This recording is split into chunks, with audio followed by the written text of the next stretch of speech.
यह सीपीसी का सबसे पावरफुल नियम इसलिए कहलाया जाता है क्योंकि यह क्या है, किसी भी केस का रुख मोड़ सकता है, क्योंकि यह बात करता है संशोधन के बारे में, दावे या प्रतिदावे में संशोधन करने के बारे में। देखिए, जब भी कोर्ट में कोई डॉक्यूमेंट सबमिट किया जाता है तो जैसे ही एक बार वो कोर्ट की फाइल में लग गया, उसके बाद क्या है, पेन से ना उस पर एक बिंदु रखी जा सकती है, ना ही कोई सुधार किया जा सकता है जब तक कि न्यायालय परमिशन ना दे दे। यदि कोई भी व्यक्ति ऐसा करता है, भले ही वह वादी हो या प्रतिवादी हो या उसका अधिवक्ता ही क्यों ना हो, ऐसा कार्य यदि कोई करता है कोर्ट की परमिशन के बिना, कोर्ट की फाइल के किसी भी दस्तावेज में कोई काट छांट करता है या कुछ लिखता है, तो यह क्या है, 420C, धोखाधड़ी, न्यायालय के दस्तावेजों के साथ छेड़छाड़, ये क्या है, क्रिमिनल केस स्वयं में ही बन जाता है, भले ही वो दोनों में से कोई भी पक्षकार हो या उनका एडवोकेट हो। तो इसीलिए क्या है, एक नियम बनाया गया है कि यदि दावे या प्रतिदावे में कोई संशोधन करना हो तो इस नियम के तहत एक आवेदन दिया जाता है और न्यायालय को यह बताया जाता है कि दावे या प्रतिदावे में किस लाइन में, किस पैराग्राफ में क्या लिखना चाहते हैं, कुछ काटना चाहते हैं या कुछ संशोधन करना चाहते हैं, तो वह न्यायालय को बताना पड़ता है। जब न्यायालय उसकी परमिशन दे देता है तभी फिर वादी या प्रतिवादी के एडवोकेट उसमें कोई सुधार कर सकते हैं। इसका इम्पोर्टेंस इसलिए ज़्यादा है क्योंकि ये क्या है, हारे हुए केस को भी जिता सकता है। जैसे मान लीजिए हमारे सामने है वादी और प्रतिवादी, ये वादी का वाद पत्र हो गया और ये प्रतिवादी का जवाब दावा या प्रतिदावा कह सकते हैं। अब मान लीजिए वाद पत्र में वादी कुछ बातें लिखना भूल गया, उसका एडवोकेट कोई बातें लिखना भूल गया जो कि केस के दृष्टिकोण से क्या है, बहुत ही इंपॉर्टेंट थी, और हो सकता है कि वह बात ना लिखने के कारण क्या है, वादी केस हार जाए, और यदि वह बातें क्या है वाद पत्र में लिख दी गई तो उससे क्या है, वादी केस जीत सकता है। इसीलिए आदेश 6 नियम 17 का उपयोग किया जाता है। आइए जरा प्रैक्टिकली समझते हैं अब इसे। आइए जरा एक बार आपको आदेश 6 नियम 17 का आवेदन दिखाता हूँ। अभी सिर्फ देखना है इसे पढ़ेंगे हम बाद में। अब मान लीजिए वादी को क्या है, अपने वाद पत्र में पैरा 1 में क्या है, यह वन सुरक्षित दिख रहा है आपको, यह उसको क्या है, ऐड करना है। तो अपने वाद पत्र में से जोड़ने के लिए उसे क्या है, कोर्ट से परमिशन मांगनी पड़ेगी, और वह मांगेगा यह परमिशन न्यायालय से आदेश 6 नियम 17 के तहत, सेपटेट धारा 151 सीपीसी। इस पे हम वाद में आएंगे। अभी मेन चीज़ क्या है, सिर्फ ये फैमिली ट्री आप देखिए, यह क्या है, वाद पत्र में उसे जोड़ना है। तो वह क्या है, इसे आवेदन में दिखाना पड़ेगा कि उसे अपने वाद पत्र में क्या सुधार करना है। आइए जरा अब एक बार चलते हैं वादी का जो वाद पत्र है उसकी ओर। यह क्या है, वादी का वाद पत्र है। न्यायालय श्रीमान व्यवहार न्यायाधीश महोदय वरिष्ठ खंड अर्थात सीनियर डिवीज़न, या कह लें कि व्यवहार न्यायाधीश वर्ग 1। इनके नीचे होते हैं कनिष्ठ खंड, जूनियर डिवीज़न, जिससे क्या है, भर्ती जो होती है सिविल जज की उसी से होती है। तो यह हमारा टाइटल हो गया, ये पार्टीज के नाम हो गए। अब वादी का दावा क्या है, दावा वास्ते स्थायी निषेधाज्ञा एवं घोषणा बाबत।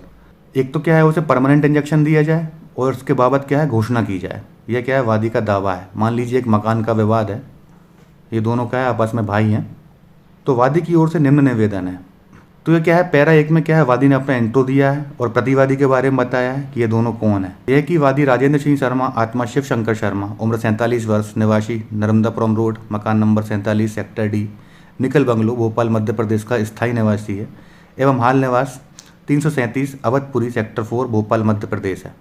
तथा प्रतिवादी महेंद्र शर्मा आत्मा शिव शंकर शर्मा, उम्र 45 वर्ष, निवासी नर्मदापुरम रोड, मकान number 47, sector D, Nikhil bungalow, Bhopal का निवासी है। अब वादी को क्या है, इसी पैराग्राफ के जस्ट नीचे, अर्थात ये आपको कंडिका 1 दिख रही है, पैरा 1, इसके नीचे क्या है, उसे क्या है, अपना वंश वृक्ष दिखाना है। बाई चांस जो हमने डिस्कस किया था पहले, उसे क्या है, अपना वंश वृक्ष दिखाना है। तो इस संशोधन करने के लिए उसे क्या है, न्यायालय से क्या है, परमिशन मांगनी पड़ेगी। और वह परमिशन वह कैसे मांगेगा, आदेश 6 नियम 17 के तहत क्या है, एक आवेदन देगा कोर्ट में।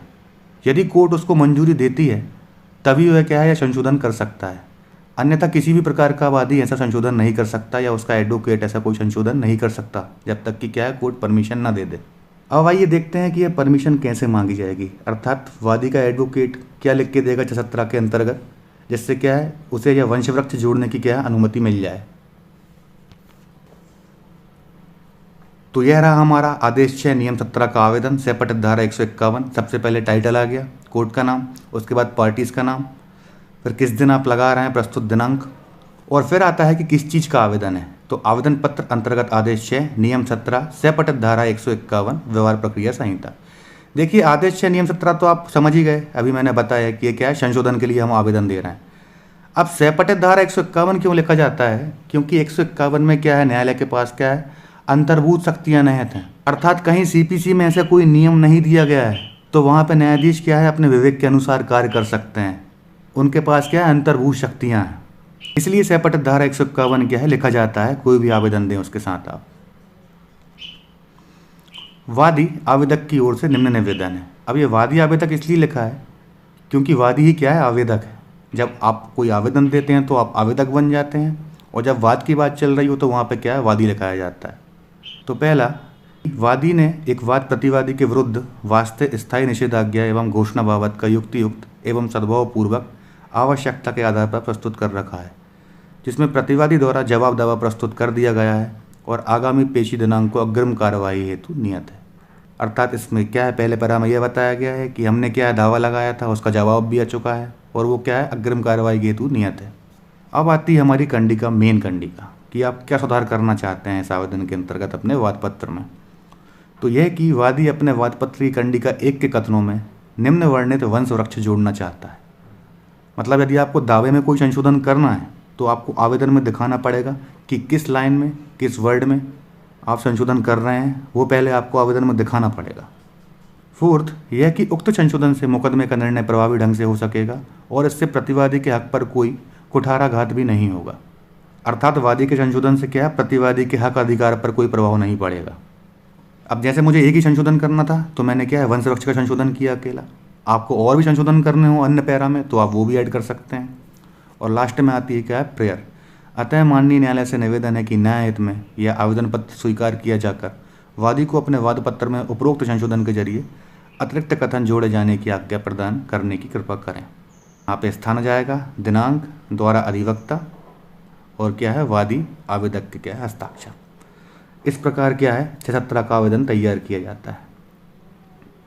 अब एक सवाल और आता है कि जब वादी अपने वाद पत्र में कोई सुधार करेगा तो सामान्य सी बात है प्रतिवादी को भी फिर क्या है अपने जवाब दावे या प्रतिदावे में सुधार करना पड़ेगा।